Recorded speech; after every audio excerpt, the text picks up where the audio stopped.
This is Karen with NewClevelandRadio.net, and it is time for Heart Mojo with Melinda Smith. And Melinda, um, you've been on this roller coaster the last couple weeks, For sure. and we've been trying to get all your podcasts in, and you know, have a very, very lively conversation. Um, because sometimes I know when the conversation is lighthearted, um, it makes us feel better. And I have been under the weather myself, like you, and you know what? I need a little bit of a laugh. However, your guest today is Alison Pena, and her name that she's given herself is the Black Widow. So I'm not Bad widow. sure. Bad Widow. I'm sorry. Bad Widow. I'm glad you caught me on that. And so I'm not sure if we're going to be laughing or smiling. But Allison, like, why the Bad Widow? Yeah, so Bad Widow, people either love it or hate it as a name. Uh, so I've had people say, but you're a nice widow, but don't you mean you're a badass widow? And I don't actually. I mean, I am a bad widow because I'm contrarian. So after I became a widow, my husband died of pancreatic cancer, fought for 11 months, and we lost the battle. And he died at home in my arms. And then I was a widow with no idea what that was. Like, absolutely no clue. I was with the same man for 25 years. And suddenly I was a widow. And what I found was that most people who were widows like me would bend over backwards to make the people around them comfortable. So how are you? I'm fine. They were very much not fine. Right. And so what I decided to do was I decided to be a bad widow. I decided to actually tell the truth from inside this experience. Because my feeling was that people don't talk about this. And what it does is it leaves people who are grieving siloed, and it leaves the ones who care about them not knowing what to do or say to get it right. I think that I could totally understand that, because how I even started this particular podcast is being a cancer patient myself, talking. And so what I decided to do is, if I'm going through this, I'm going to tell the truth. I'm going to make it funny sometimes, but I'm going to tell the truth about how I felt. Because again, cancer patients in general do the same thing. Oh, I'm okay. It's okay. It is what it is. And I did say that on occasion, I must admit. But I think telling the truth about it is important. And I do think in our society, we've changed our way of handling death. In the past, there was, in many religions, there's a grieving process, and it's there for a reason. It's not just, oh, in history, we've done this. There really was a reason behind that. And it was allowing the widow or the widower or the family for their child or whatever to grieve. Today, we don't want to see it, and we don't know how to handle it. So I commend you on that, because I think that's important. So how did people receive that type of information from you? Some were put off by it. Some were grateful that I was actually telling the truth. What I discovered was that for the most part, people meant well. They just Sure. had no idea what to do. Right. And so when they asked me, how are you? And I thought, well, actually, my husband that I was with and loved for 25 years just died. I see no future for myself. I'm unable to function. How do you think I am? This is not a helpful response. Mhm. This will pretty much send someone running for the hills. So what I wound up doing was I wound up actually correcting the narrative. And I said, I can't answer that. I mean, I can't see a horizon where there isn't pain in this moment. I could answer, how are you right now? How are you today? how are you this week? So if you give it a shorter time horizon, I can give you an actual answer. And Right. people are so grateful. Well, I think you opened the door for them, telling them the truth. If you say, oh, I'm doing okay, then you'll get really. Now, you want to say, no, not really, I'm not doing okay, but you don't feel you can do that. And I think as women, many times we're the fixers, so we need to fix it for everybody else too, and not for ourselves. Oh, yeah. I mean, I didn't mean to make you cry. I can't even tell you how many times I heard that. And I'm thinking, I got bigger problems than you. you know? Well, and I give you credit for understanding that people didn't really know what to say or how to say it. I know that it's not the same when you lose a parent, but that's my experience. That when my mother was dying, people would say to me, so are you okay? No, I'm not okay with what's going on. And I would explain to them, no, because I moved in with my mother. I left my family behind. I'm doing what I think is right, but it's not where I want to be. And obviously, like you, I had some people who said, I don't want to hear it. It's nice talking to you. I'll check on you 6 months or a year from now. And some of them I still haven't heard from, and it's 6 years. But that's okay, because Yeah. obviously they can't connect. But all of us who are married have a 50% chance that we're going to either be a widow or a widower. Yep. And if you're not married and you're in a relationship with somebody, one of you is going to probably go before the other. So when your husband died and people were saying, how are you? Was there a better way other than saying, how are you today? Because that still is, hey, I'm crying, I'm grieving. Was there something better that you would have liked them to say to you?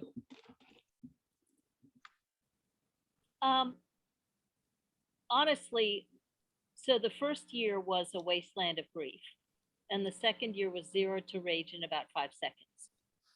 Neither of these states are comfortable to be around. Right. If you're around them. And so it was, I would sort of, when I was going to an event or going to a gathering, I would think about what I would do in the event that someone did or said different things. So if I burst into tears, what did I actually want? Did I want permission to excuse myself without being called out? Did I want someone to come over and give me a hug? Did I want a conversation about it? And so if I could figure out what I actually wanted in the situation, then I would go in with a game plan. And you could direct them basically as it came to you.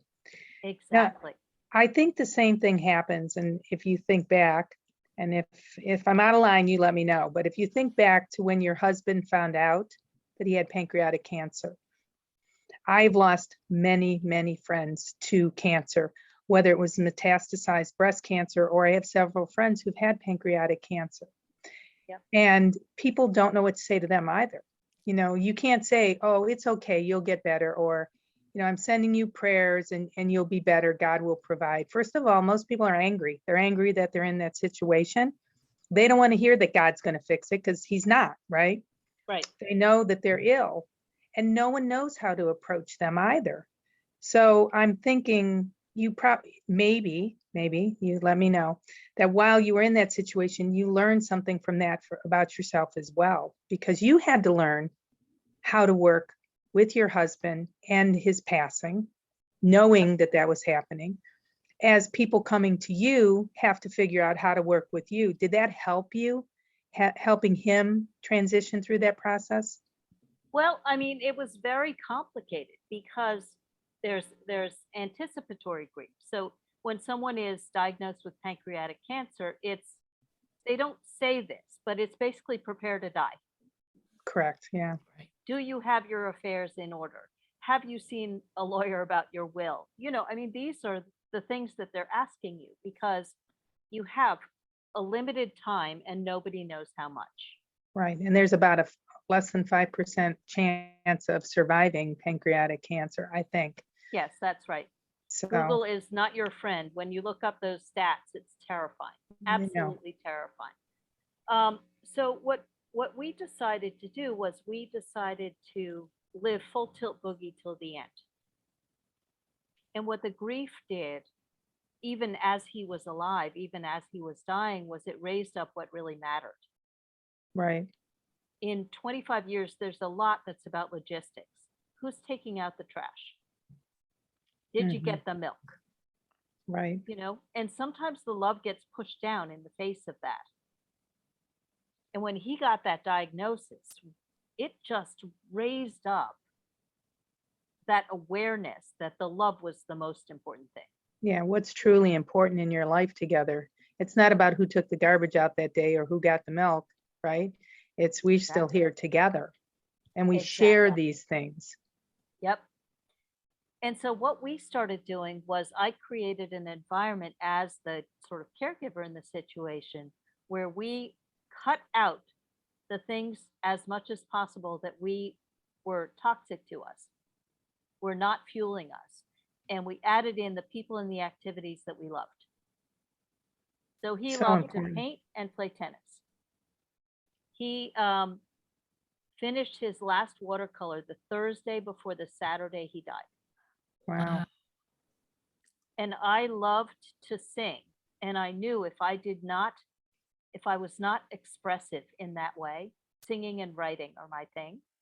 If I didn't do that, I would not survive this experience. Yeah. Singing for me is also important, by the way. It helps Oh. me get through many, many things. Music in general does. I wish I had more time to do that, but I do add that in actually weekly, not just in the car driving, though I do that as well.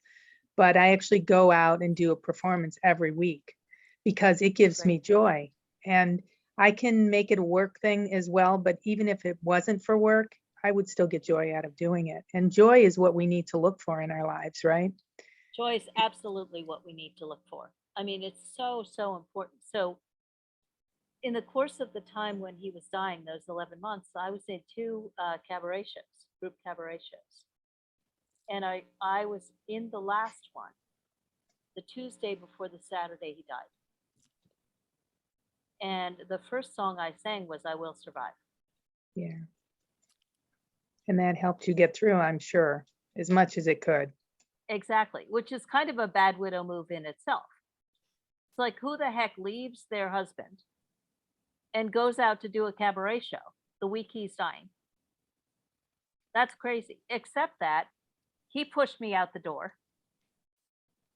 He knew you needed that. Exactly. Exactly. And so it's really important to live. And one of the things that grief, that becoming a widow, that going through that experience with my husband, at the end of which he literally died in my arms at home, was to show me what really mattered. So as I'm listening to you, Alison, I'm thinking of a couple of things, but the big thing that I'm thinking of is in a true love relationship, we aren't going to hold the other partner hostage when we know that there's something that they really need to do. Yep. And I find it interesting because in the last year of my father's life, he had too many medical issues going on. None of us even knew which one was the issue of the day. And my mother was by his side 24/7, except she did take those breaks to go to the grocery store to do her normal routine. And in the beginning, my brothers and I got very upset. How can you leave him? And she said, God forbid, if he dies while I'm gone, he was going to die if I was sitting next to him. Yep. He wanted milk. He wanted fresh fruit. He wanted something. And he knew there were certain times of the day that he was okay. And he would say to her, I think you should go to the grocery store, or I think you should go get your hair done. And when I realized that, it was like, that's what a relationship is about. Because if you sat by his side 24/7, what are you going to remember? Only the things that weren't good. Well, I do believe that's why a lot of people pass when somebody leaves to go home to rest or whatever, because they don't want to put that always on their loved one, right? Right. I have been there when a few people have transitioned, and for me, it was a blessing that I felt like they trusted me enough. Does that make sense? To be Yep, there with them. absolutely. Yep. So that's what you had. You had that trust. You wanted to be with him. He wanted to be with you for the last moment. That may not be true for everybody, and that makes it's okay. Yeah, whatever happens is okay. I mean, I have lost a brother, both grandparents, my father, so I've lost people in my life. And I believe that it happens how it's meant to happen. I agree. I You know. agree. So I'm going to pop back for a minute back to your bad widow thing. Yeah. So what made you come up with that term for yourself? Did somebody say to you, oh, you're being a bad widow? Did it come up as a joke with your friends? I'm curious of how you got that name. So first of all, I was looking for something to express contrarian. And people think of bad as contrarian. Mm-hmm. You're going the wrong direction. And I was a really rebellious little kid. My mom has a story that she tells about me. When I was 3, the woman who was taking care of me looked at me and pointed at me and said, that one, if you threw her in a stream, she'd swim up. And honestly, not much has changed. I mean, I am still swimming up. I am still willing to buck the common system. understanding of things Mm-hmm. if it doesn't work. And how people grieve and how people support people who grieve, fundamentally, in our country at least, does not work. Right. Yeah, that's what I said at the beginning, many traditions, there's a reason behind it. It's to help the person get through the grieving process. Yep. Today we look at some of that as an annoyance, right? For example, in the Jewish community, you sit Shiva. You sit Yep. Shiva at the house. You have people surround you. They feed you because they know you're not going to really want to eat or make food for yourself. And food tends to be comforting for most people. Yep. So there's a purpose behind everything that we've come up with. We just forget that because traditions tend to die, no pun intended, Yep. going back, right? So I think that's part of the process for any of us now. I would assume I would be called a bad widow if I was in your circumstance too, because I would just, move forward and I would do what I needed to do for me. That's what I did with the cancer. Yeah, there's a And power to telling the truth. Right. Absolutely. And it's not being whiny. See, that's the thing. A lot of people will say, oh, well, by now you should be doing okay. Why are you still, they're not going to tell you you're whining, but in their head, they're thinking that. But Like, well, she just has to move on there's no time frame for on grief. And it's so sad that we expect people to just like, okay, well, Alison, your husband was ill for such a long time. You saw it coming and whatever. You mean you're not prepared? How can you be prepared? You didn't know if You're it was never going to happen 6 months ago today, or if there'd be another 6 months ahead of you. And so I really resent, and I'm hoping our listeners hear this, I resent when anybody wants to say, are you over it yet? Yep. Because I don't think you're ever over it. No, I think you find a place for that grief and it visits you on occasion and you work your way through it yourself.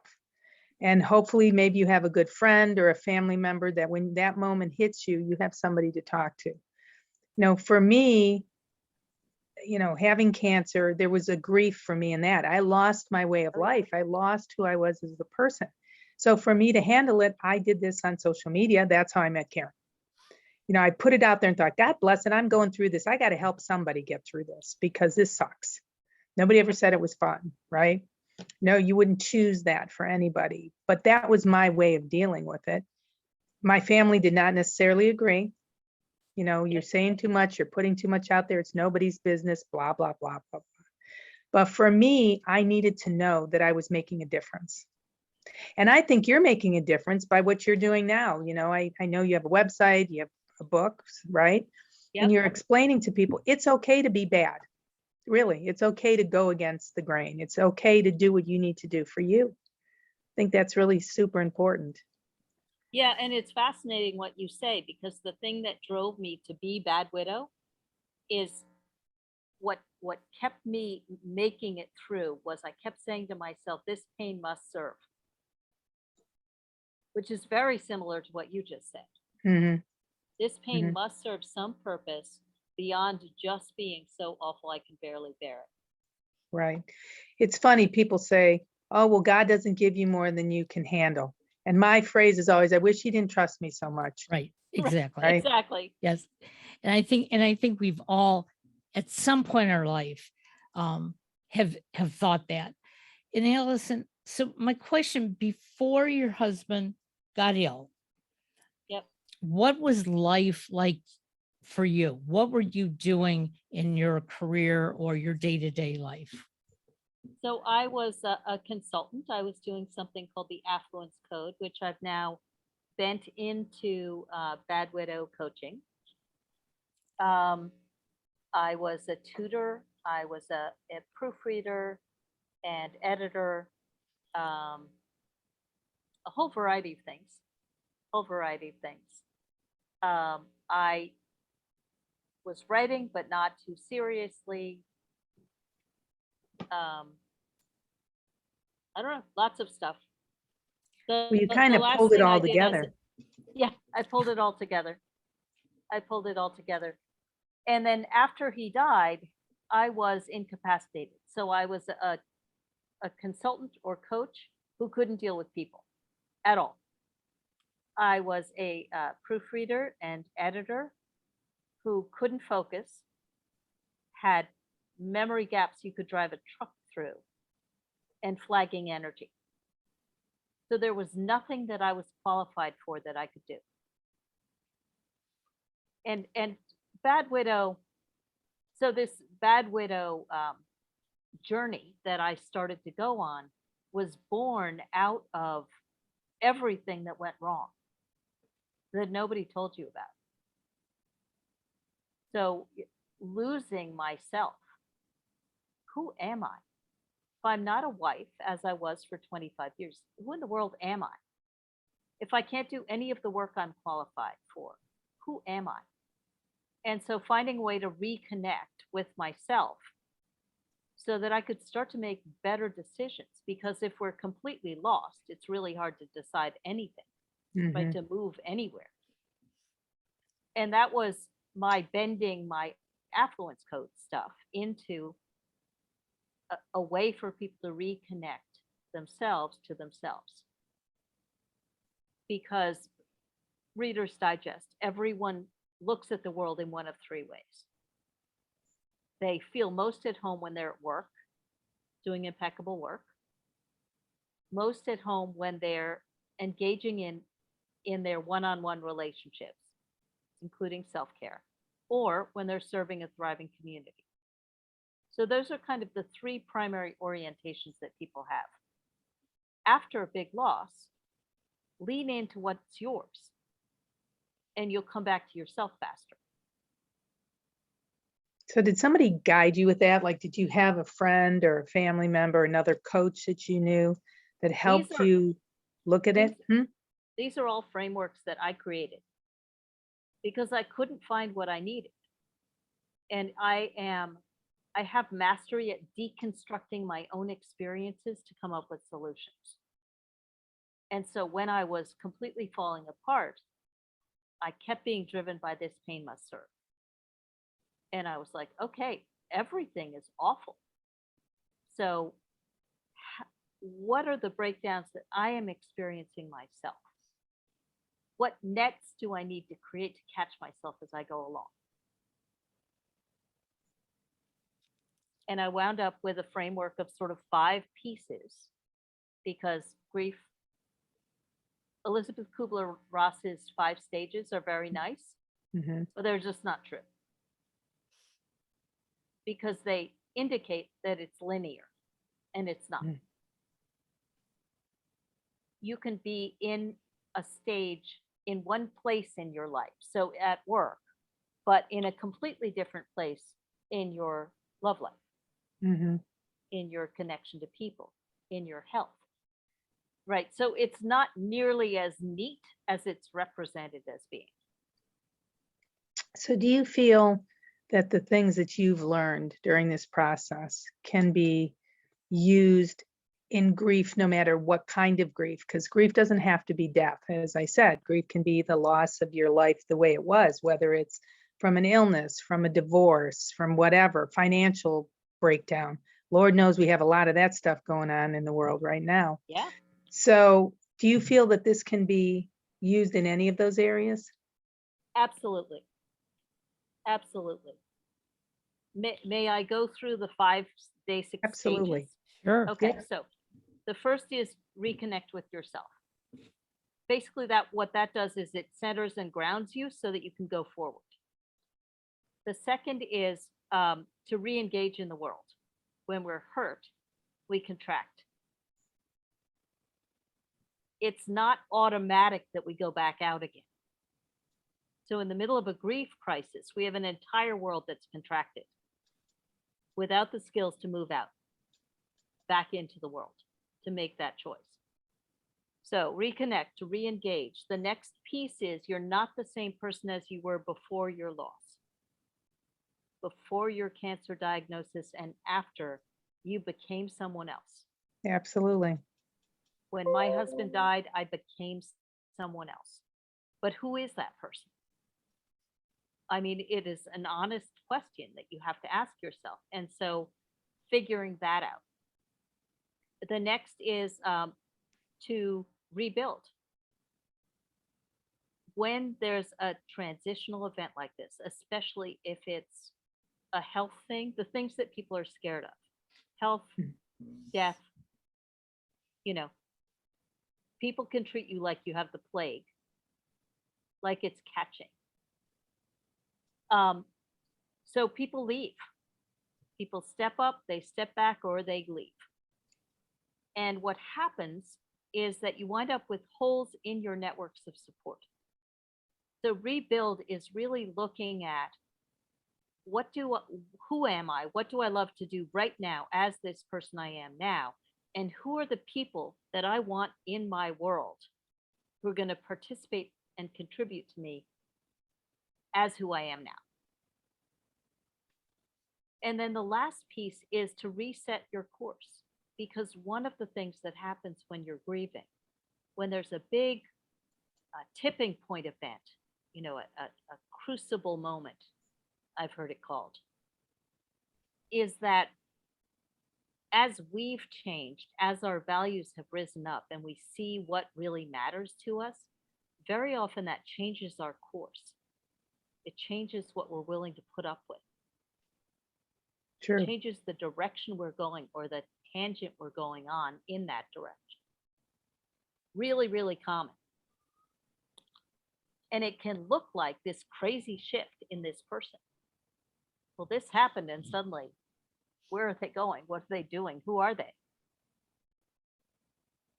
But what's happened is that what matters rose up. And when you go through something like that, like what you did, what I did, there is kind of an imperative to follow the path that's been shown you. Now, you would like to look back. People ask, when will you bounce back? And the answer is you don't ever. It's a myth that you can. You can remember, you can include, you can honor, you can love the life that you had, but you are not that person, and the life going forward is going to be a different life Mhm. of your choosing. I And think that, many people get, I'm sorry, I didn't mean to interrupt, but I think no, you no, get to that point and you don't know what piece to choose, right? exactly. You don't know who you are. And I know you started out saying you need to look and reconnect with yourself. It's not so easy to reconnect with yourself if you don't know who you are anymore. Right. Well, that's why you lean into where you feel most at home, because you have to get there Right. to figuring out who you are. You And know, as that's I honestly a lot of like, what people do I like to be around now? What activities do I like to do? as I listen to you share this, Allison, it reminds me of when my father-in-law passed. He too had pancreatic cancer. Um, Originally we were told, oh, another good 2 to 3 years, was less than 6 months. Mm, My mother-in-law only knew my father-in-law. She was a very young girl when they met and they were married, and he treated her like she was gold, but she was a strong lady. None of us knew how strong. And about a month after he passed, she sat us all down and she said, I'm taking a trip to Hong Kong. And we all looked at her like, are you sure? You stay here, we'll have dinner with you. We'll do all these things. And she said, no, I'm sure. She said, Dad always wanted me to go. So I'm going to go. And she wasn't going with anybody. She found a tour and went on it. And the whole time she was gone, we all made judgments. How dare she? What is she doing? But as soon as she got back, we stopped asking those questions. We saw why she went. yep. She had never been on her own. This Mm, was her opportunity because she knew she was healthy. Mhm. What was she going to do? Sit around in her house waiting for her children and grandchildren to come visit? No, yep. she was going to Yep. live life. And Mhm. she did that for quite a while. So if anybody wants to call anybody a bad widow, guess we could call her the bad widow. But you know what? We knew she loved her husband. She loved her family, but she knew how to take care of herself. That's great. That's so important. Especially What is somebody being older. Absolutely. totally, totally. I wanted to loop back around to time. So I think time is such an important thing that's very, very misunderstood. So what I discovered was that as a widow who had been with the same man for 25 years, it was acceptable to my community for me to really grieve for a year. That was it, a year, and then I was meant to be snapped back by then. Except that that's not really how grief works. In the first year, I was numb, completely numb. In the second year, it hit home that I would never touch my husband again. And I came awake to it. And in the second year, everybody left because I was functional Or by so they then, thought. or so they thought. In reality, what I've discovered is if you're actually willing to go through the grief, it takes 5 years. But what people do sometimes is they put it off. So they say, okay, I don't have time to do this now. So I'm going to wait until the kids are out of the house, or I'm going to wait until this event happens. And what they do is they freeze it like a prehistoric insect in amber. The thing is, when they let it out, they're back to where it was when they froze it. And so it might be, I had someone write me and say, it's been 15 years. I'm now ready to open up the box that is loving and being loved again. I have no idea where to start. And after 15 years, nobody is listening to you. Because you're past it, aren't you? Except that you might not be.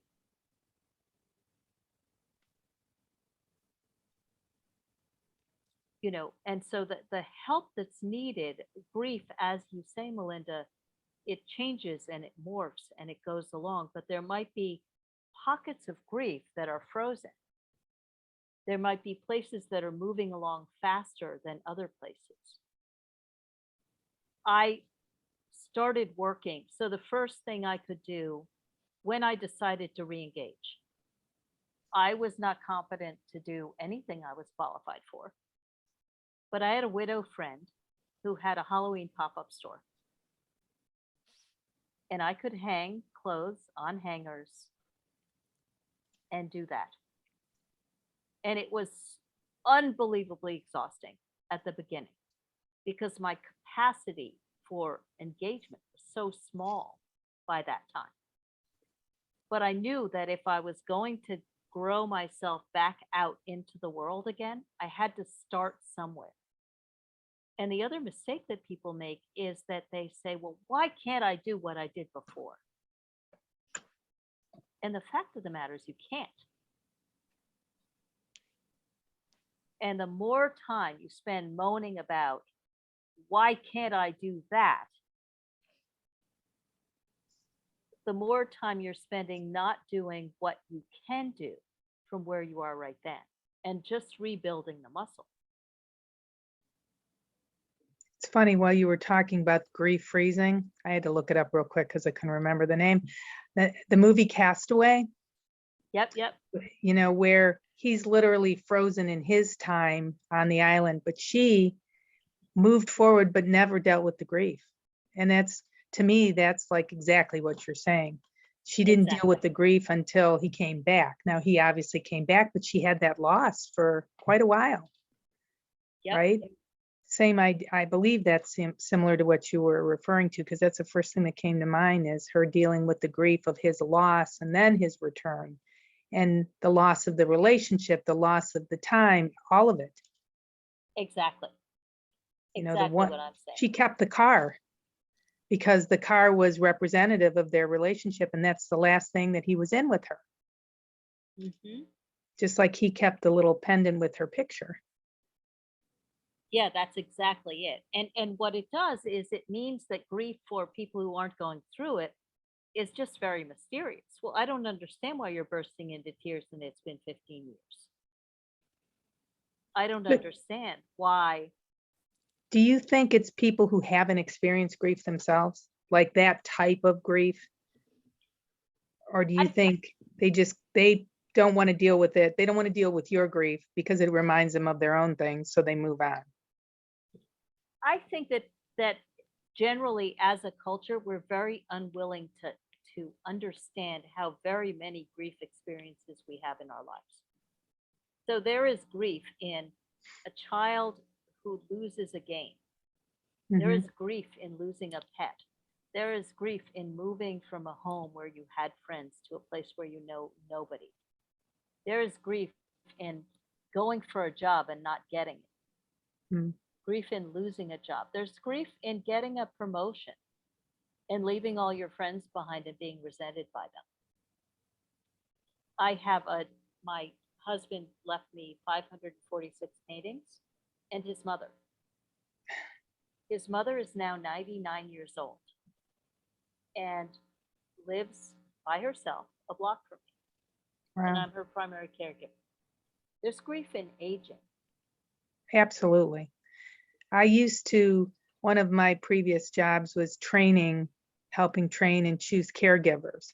And what I would say to them, and I work in the senior care field now as well, is don't take it personal. They're grieving the loss of their independence, their health, their life. You know, they move, either they have to have somebody care for them at home, or they move into a community where this has just changed everything for them. So when they're angry or they yell at you, it's really not you they're angry with. They're just angry with the world. Oh, yeah. I mean, she was shouting at me 2 days ago. And I said, stop it. She said, don't take it personally. I'm just shouting. I said, yeah, that's fine. But I have a right to say I'm unwilling to accept take that. be treated like that. But She was like, sometimes, okay, well, that's fair. yeah, but sometimes the person who is angry, like your mother-in-law, they feel it's their right, and it is. They are allowed not to be happy, angry. to be angry. And then those of us who are receiving it think, well, it's our right not to have to be exposed to it.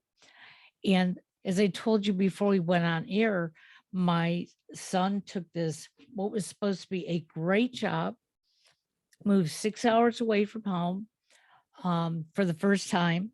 And so, I mean, that was a loss for all of us. But then he got there only to find out that, well, what we promised you, we're not going to give you. And you're not as good as we told you you were, and all these negatives.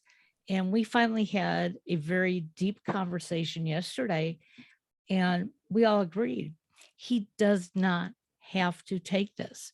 But he admits that once he comes home, he's going to need time to go through it because he is grieving, leaving a job that he absolutely loved, going to something that he thought he was going to love more. And now to feel like, who am I? And, 6 months ago, you wouldn't have been able to convince me that that's grief. Living through it the past couple of weeks, it is. And it takes a toll, not just on him, but all of his relationships. Well, I think, especially as parents, we grieve for our children as Right. well. When they, we always want the best for our children, and, we can't fix everything, though we do try, and that's not always the best approach. But, we grieve for our children as well, their loss, the things that happen for them. And so you went through that when he moved. I Right. mean, you grieved because you were losing him, and now you're probably have a little, I'm sure you're happy to have him coming back, but you're also grieving for him because you wanted him to be happy. You wanted him to be, absolutely, have his dream to move forward. And we don't know what's going to happen going forward. I mean, when he was Right. here, there was a routine. Now he's coming back, and we all have different routines. And so jokingly, I said to my husband, but now I realize it wasn't a joke. Last night I said to him, boy, we're going to be hurting for a while. And he looked at me, he goes, what do you mean? And I said, it's just been the two of us for 2 months. Mhm. Maybe Maybe he'll decide now that he's back, after he kind of pulls, himself together and grieves his process, that he'll decide he wants to be on his own. Oh, I'm sure he will. I'm sure he will. Because he was on his own for a little bit. Yep. Exactly. Yeah, I mean, and the thing that I want to stress and that I try to point out is that there really is light at the end of the tunnel, and a bigger and brighter light, because in this bad situation, he now knows what's not acceptable to him, what Exactly. he will not stand for. Right. And in that, he'll recognize that when he's looking at new opportunities. Exactly. And he'll see, I'm going to trust my gut here. I've seen this before, and I'm not going in that direction. And the things that really matter to him have probably risen up. So his calibration will be much more attuned to his right direction. And it's nice that he's young.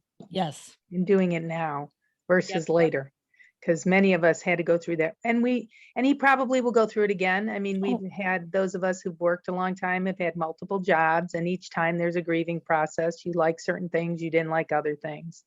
So he'll go through it again, and that will help him. I do believe that each time we go through a process and we really work through it, it makes us a better person and better able to help ourselves for the next step. or help others if you want to. And that's what Well, you're doing. yeah, exactly. And the thing is that if you don't process it in some way, you're dragging it into the next situation. And so people who don't allow themselves to grieve, don't allow themselves to recognize the grief and move through it in some way, they're carrying it into the next job, into the next relationship, into the next Baggage. whatever. Yep. Baggage. And it's funny, I know a few people that have done that, and they're not, they have an opportunity to have a new start, to create a new chapter, and they hold the old stuff and they hold that over the new stuff, and then they can't fully love, they can't fully enjoy, they can't fully be in the moment Right. with that new relationship or job or whatever it might be. They have to let it go. And I'm not talking about getting rid of it, because as you pointed out, it's always there and it's always part of you. But if you hold that over top, you can never really enjoy the next step in your life. Well, grief expressed is like clouds. They come, they go across the sky, they leave until the next storm, but Right. they're like clouds. If you try not to, you're actually gripping onto it. Yeah, you're keeping it in the forefront. Yeah, it's like I will not see red cars. There And are then red all you see cars is red cars. everywhere. So Exactly. we're already almost at 50 minutes. Time has flown by. So I have two questions. Hopefully it doesn't, it won't be too long, but if it is, we can always have you back for another talk. Do you feel, so my first question is, do you feel that having had the 11 months with him is better than somebody who's going through the loss that was quick? Did that allow you to start the process and hold on to the things that you found were more valuable, that really meant something in your relationship, than who's taking out the garbage today? Do you think that was an added advantage for dealing with the grief or dealing with that loss? Yes and no. So it allowed us the time to grieve before the grief, but it didn't prepare me. It prepared me for some things. How do you deal with the finances? Let's talk about what's happening next, whatever. It didn't allow me to prepare for lying in bed, half awake, feeling his warmth at my back, waking up and realizing he was dead again Mm-hmm. for a year, every day. You can't prepare for that. No. So yes and no is the answer, I guess. Well, that's okay. I just, wanted your thoughts on it, because sometimes, in talking to the different cancer individuals Mhm. in the community, some of them are grateful for having the time, right? And I'm sure they're yes and no, right? They're grateful we have the time, we can spend the time, we can make things important and spend that time together. But it's also difficult to watch the process. If somebody passes away quickly, you don't have to watch the process, right? It usually is pretty quick. So if that happens, is that better or not better? I don't know. I don't know if there's a right answer or wrong answer. I was just curious to your Yeah, feeling. if it's quick, so my husband had been told he would lose his hair with chemo. And so he got his hair cut really short so he would be ready. And then he got on the city bike and he started riding through the city because he loves doing that. And his eyelashes started flying off his eyes and cutting into Mhm. this. And he came home so devastated. And to be helpless in the face of that is awful, Oh, yeah. awful. So he was preparing, but he really couldn't totally prepare because there's something else that's going to happen. Yeah. So if it's quick, then you don't witness that. Right. It's shocking, but you don't see the person you love's grief going Right. through it. right. You- The reason I asked that is recently a friend's wife passed away. She wasn't feeling well, and all of a sudden she went in with pneumonia, and they said, "Oh, you have uterine cancer, prepare." And she was like gone within a week. Wow. Versus somebody else who had 11 months, 12 months, 2 years, sometimes 5 or 6 if it's metastatic cancer that, they're treating, but they Yep. have that time. But there is a continual loss. I agree with you. During that time, there's a loss. When I cut my hair short because I knew I was going to lose my hair, then when it Mhm. started to come out and we shaved it, it was actually harder on my hairdresser. She was sobbing as she's cut. And then the guy that I was dating, he went ahead and took the rest of it because she only had clippers. She couldn't shave it. Mm. But then you don't think about the little things, the eyebrows, the eyelashes, all of that goes too. You're just Yeah. thinking about this. You're not thinking about that. Yep. So for me, I tried to focus on the benefits. Look, I can get ready quicker, right? I tried to take it and go that route. But when and you have the time to prepare, there are some advantages, but I agree with you. I don't think you're ever 100% prepared for that, Nope. for what's going to happen to you or happen to your loved one. So my other question is, what do you think your husband would think of where you are today as a bad widow? Do you think he'd look at it as being a bad widow? Would he say, "Oh, that's what I would expect from Alison, boy, that's her"? What do you He think? would be so proud of me. He would be so proud of me. In this time, I've started one-on-one coaching. I have um, written a book, The Bad Widow Guide to Life After Loss, Moving Through Grief to Live and Love Again. I've fallen in love again. And that was the hardest passage, to not feel like I was betraying my husband, Mm-hmm. to risk loving, because he died in my arms. I knew exactly how painful it is Mm-hmm. to have that loss. So he would be over the moon, and Well, he was an active ghost, so he was very, very lively, especially in that first year. well, and loving again is risky, right? Because you dealt with that loss, that horrible loss. And then if you love somebody again, the fear is always there. You have to, will I go through that loss again? Exactly, exactly. And when I started dating, so I got on Bumble, I started dating, and I hacked Bumble to figure out what I wanted. So I wrote my profile like a marketing campaign, and I saw what men came in. And then if wasn't getting who I wanted, I changed something. A Change your picture. campaign. I changed my campaign. And I didn't actually go out with anyone until I was getting only men that I liked and found interesting. Well, once again, you know what works for you. That's what we started out talking about. Bad You know, widow. And I fine. found the man that I live with now in 6 months on Bumble, after losing my husband of 25 years, about 2 years before that. Well, I commend you for taking that action because many people just don't. They just stop. Absolutely. Well, we're approaching an hour, Karen. We are. This has been phenomenal. And Allison, Thank you. on behalf of New Cleveland Radio, I'm sorry for all the miscommunication in the past, but I would love to have you back on, and I know Melinda would too. I have a friend who also is a grief coach, and somewhat similar story as yours. And I'm thinking that maybe between the two of you, we can make an impact, not on those who are becoming widows, but the rest of us to understand and, and stop saying all these silly things that we wouldn't want to hear ourselves.